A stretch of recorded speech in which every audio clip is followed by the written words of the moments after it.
2020, votre quart d'heure américain. Aux États-Unis, juste avant un scrutin présidentiel, un événement inattendu vient souvent chambouler la campagne électorale. On l'appelle la surprise d'octobre. En 2016, c'était le FBI qui relançait l'enquête sur les emails d'Hillary Clinton.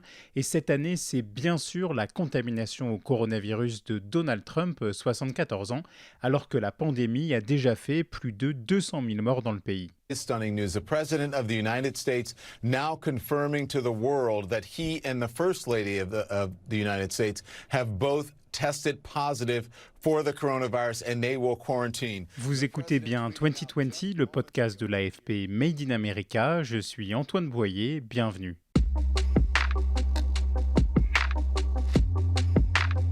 Du diagnostic à l'hospitalisation de Donald Trump, de son retour hollywoodien à la Maison-Blanche au tweet colérique d'un candidat largué dans les sondages, revivez dans ce numéro une folle semaine au rythme des journalistes de l'AFP. Pour cet épisode un peu spécial, Jérôme Cartillier, le correspondant de l'AFP à la Maison-Blanche, et Yvan Couronne, journaliste science au bureau de Washington, vont m'accompagner. Bonjour messieurs. Bonjour. Salut Antoine. Il est minuit 54 quand Donald Trump écrit sur Twitter « Ce soir, la Première Dame et moi-même avons été testés positifs au Covid-19. Nous entamons immédiatement notre quarantaine et le processus de rétablissement. Nous nous en sortirons ensemble. » Dans la nuit du jeudi 1er au vendredi 2 octobre. Jérôme Cartillier, c'est toi qui rédige cette alerte de l'AFP annonçant le test positif de Donald Trump au coronavirus. Où es-tu à ce moment-là et que te dis-tu quand tu écris ces mots ? Je suis chez moi, sur mon laptop, sur la table de la cuisine, au beau milieu de la nuit. Et la première question que je me pose, c'est celle de la gravité de l'état de santé du président. En clair, est-ce qu'il va mourir ? Les heures précédentes, le coronavirus s'était rapproché dangereusement du président américain. En fait, tout a commencé avec l'annonce de la contamination de sa proche conseillère Hope Hicks. Elle avait voyagé avec lui dans son avion Air Force One à plusieurs reprises dans la semaine. Jérôme, que se passe-t-il à la Maison-Blanche quand on apprend la contamination de Hope Hicks ? C'est un peu un coup de tonnerre parce qu'il y a déjà eu des cas positifs à la Maison-Blanche dans les semaines et les mois qui ont précédé. Mais Hope Hicks, c'est quelqu'un de différent. Elle travaille tout près, elle est tout le temps avec le président. C'est vraiment le premier cercle. Et donc, ça fait tilt. Tout le monde se dit, il faut surveiller ça de près. C'est pas juste un autre cas positif qu'on mentionne en passant. Jérôme, tu suis le président américain au quotidien. Comment expliquer que le coronavirus ait pu faire son nid aussi facilement à la Maison-Blanche ?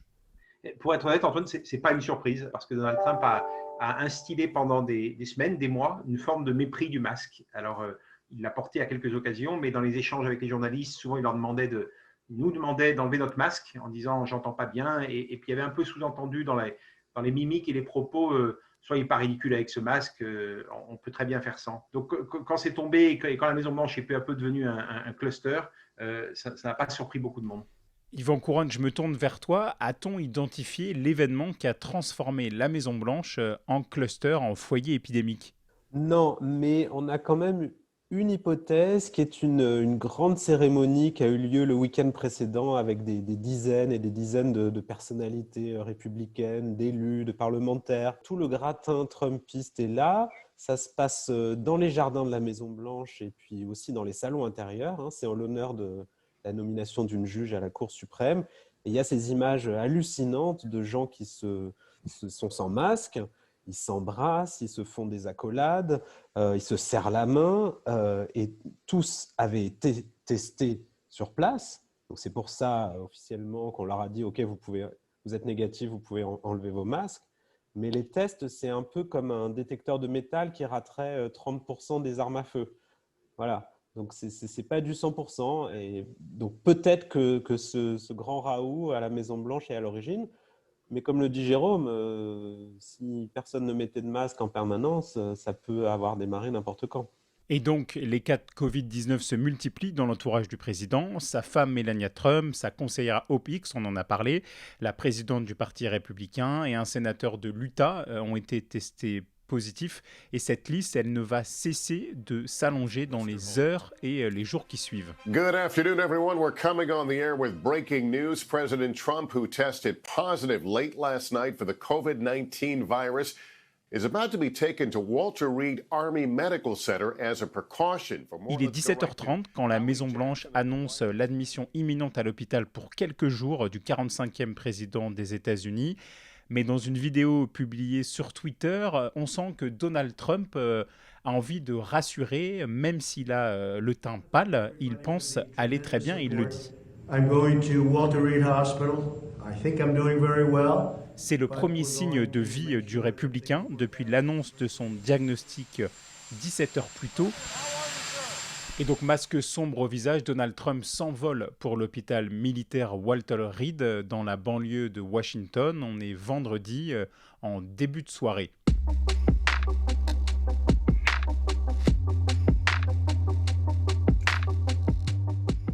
Et Yvan, que sait-on maintenant de l'état de santé de Donald Trump le vendredi 2 octobre ? Officiellement, ce jour-là, le vendredi vers 16h, on sait seulement qu'il souffre de fatigue. C'est tout ce qu'on nous a dit officiellement. Et qu'il a le moral.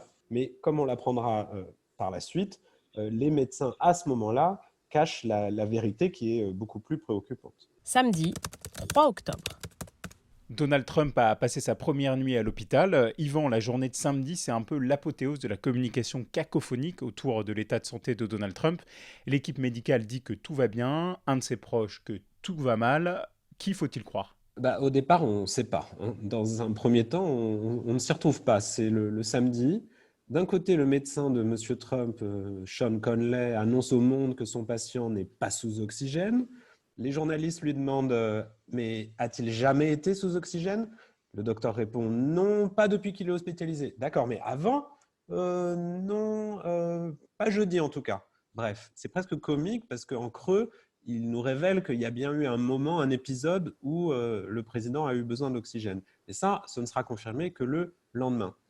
Et juste après, surtout, la conférence de presse du médecin, il y a le chef de cabinet de la Maison-Blanche qui prend des journalistes en aparté et leur dit en off que les 24 heures précédentes avaient été très inquiétantes et que les 48 heures suivantes seraient cruciales pour le rétablissement du président.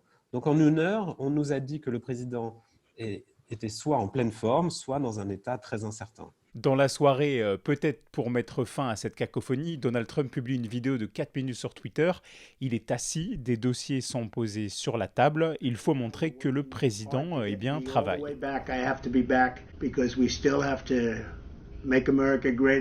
Un peu plus tard, l'équipe médicale qui soigne Donald Trump, prudemment optimiste, assure qu'il n'est pas encore tiré d'affaire.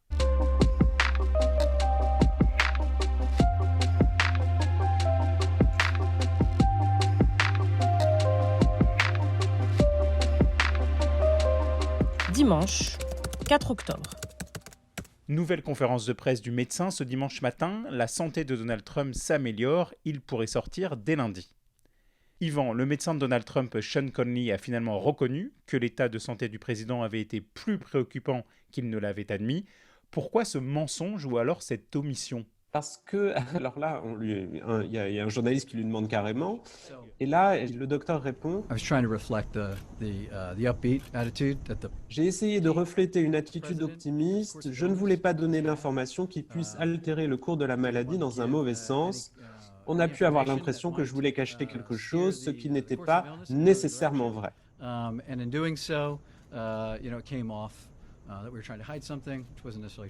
Bref. En réalité, vendredi matin, Donald Trump était vraiment mal. Le taux d'oxygène dans son sang a chuté à un niveau inquiétant et ils l'ont mis sous oxygène. Cela a recommencé le samedi matin.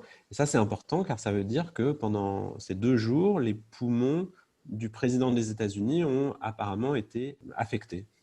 Et quels sont les effets secondaires des traitements administrés au président américain ? D'abord, quel est le cocktail de traitements qu'il prend ?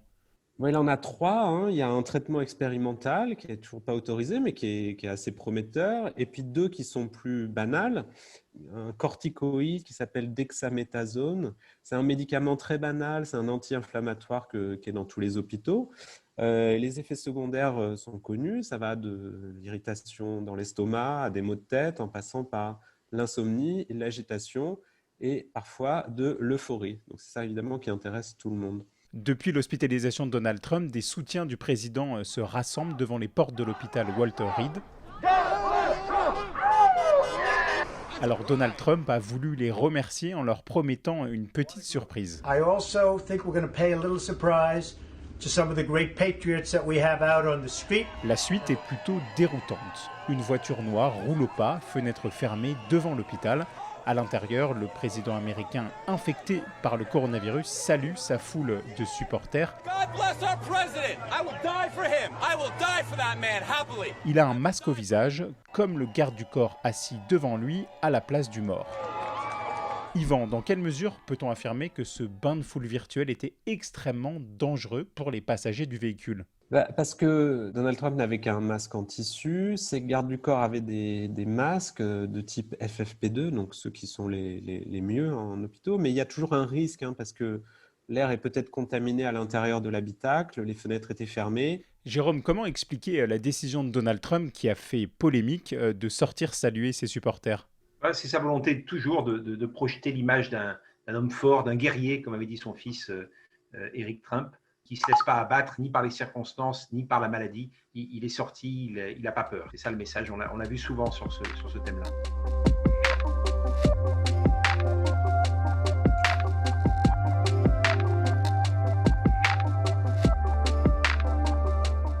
Lundi, 5 octobre.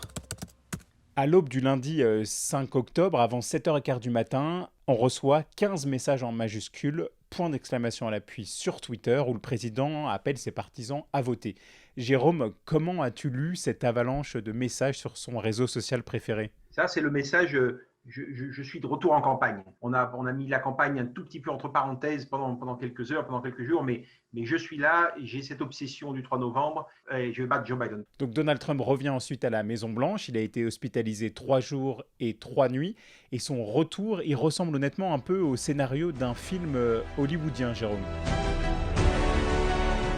Oui, c'était assez étonnant. Moi, j'étais sur ce qu'on appelle le South Lawn, c'est les pelouses de la Maison-Blanche où atterrit l'hélicoptère. Il y avait un magnifique coucher de soleil, je veux dire, ce jour-là.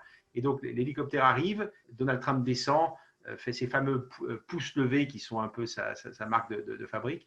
Et puis, monte par un des escaliers latéraux et monte sur le balcon de la Maison-Blanche et salue tout le monde en arrachant son masque, presque sur encore une fois, une mise en scène absolument théâtrale, extrêmement surprenante, d'abord parce qu'il enlève son masque, bien sûr, mais aussi parce que c'est le retour d'un homme malade en convalescence à la Maison-Blanche. On s'attendait à autre chose, mais le show Trump devait continuer à tout prix. Yvan, d'ailleurs, on parle d'un homme malade. Que sait-on vraiment de l'état de santé de Donald Trump quand il rentre chez lui ? On sait a priori qu'il ne tousse plus, il n'a plus de fièvre, on voit qu'il marche tout seul, qu'il peut descendre et monter un escalier.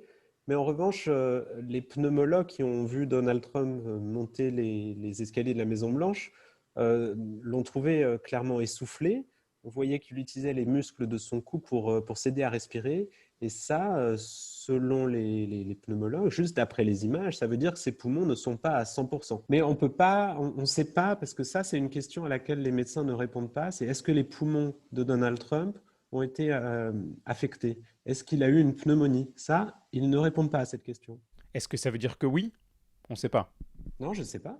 Peut-être qu'il y a un autre problème. Il reste beaucoup de questions sans réponse, quand même, surtout cet épisode. Il y en a une autre qui revient incessamment à l'esprit, on sait qu'il a été testé positif le jeudi soir. À quand remonte son dernier test négatif ? Et de la même manière, comme le dit Yvan, les médecins refusent obstinément de répondre. Et s'il refuse de répondre, on peut imaginer que l'explication la plus probable, c'est qu'il avait abandonné les tests Covid quotidiens, contrairement à ce à quoi il s'était engagé. Dans la vidéo après son retour à la Maison-Blanche, Donald Trump se dit possiblement immunisé face au Covid-19. And now I'm better, and maybe I'm immune, I don't know. Mardi, 6 octobre. Le président assure le mardi en majuscule dans le texte se sentir bien. Son médecin dit qu'il n'a pas de symptômes du coronavirus. Jérôme, quel est l'état d'esprit de Donald Trump de retour à la Maison-Blanche ? Il est frustré et il est colérique. Alors, pour être très clair, moi je ne l'ai pas vu, aucun journaliste ne l'a vu depuis. Une bonne manière de juger de son état d'esprit, c'est quand même ses tweets qui sont toujours un bon indicateur. Et Donald Trump, il sait une chose, on est à moins d'un mois de l'élection. Il est très en retard dans les sondages face à Joe Biden. Et il n'a pas réussi à remonter la pente ou à trouver un déclic qui lui permettrait d'inverser la narration. Même cet épisode-là, on aurait pu imaginer qu'il y a un moment un peu d'unité nationale autour de lui, n'a pas fonctionné d'un point de vue politique, si on veut. Donc, Donald Trump est d'abord colérique. Et Yvan, le président américain, est-il déjà sorti d'affaire ce mardi 6 octobre ?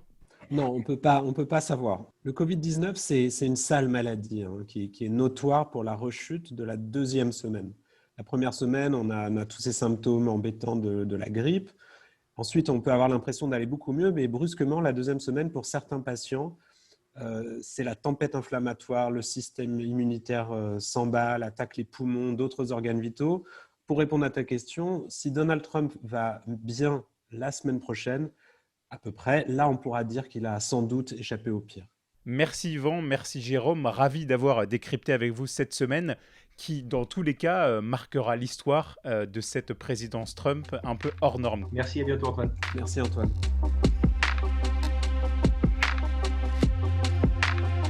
Pour raisons sanitaires, le débat du 15 octobre entre Joe Biden et Donald Trump devait avoir lieu virtuellement, mais le président américain a décliné l'invitation.